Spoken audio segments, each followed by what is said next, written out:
আজকে আপনাদের দেখাবো কিভাবে বাড়িতে বসে ঝালমুড়ির মশলা আপনারা বানাতে পারেন।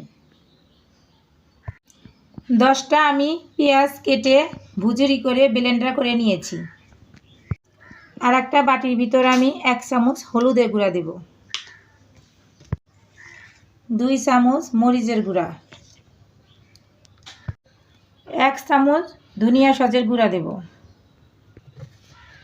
1 চামচ জিরার গুঁড়া দেব। পানি দিয়ে আমি গুলে রাখবো।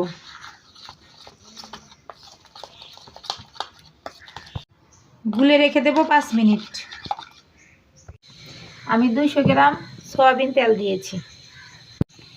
পেঁয়াজ বাটাটা দিয়ে দেব।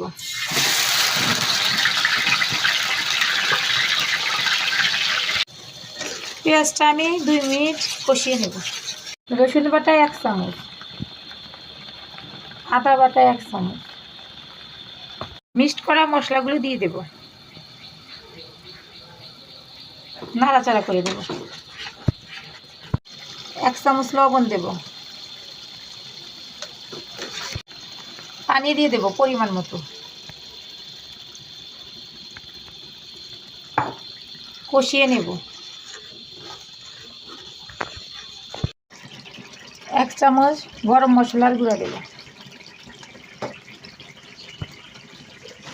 1 চামচ বিট লবণ দেব, 2 চামচ সিরকা দেব,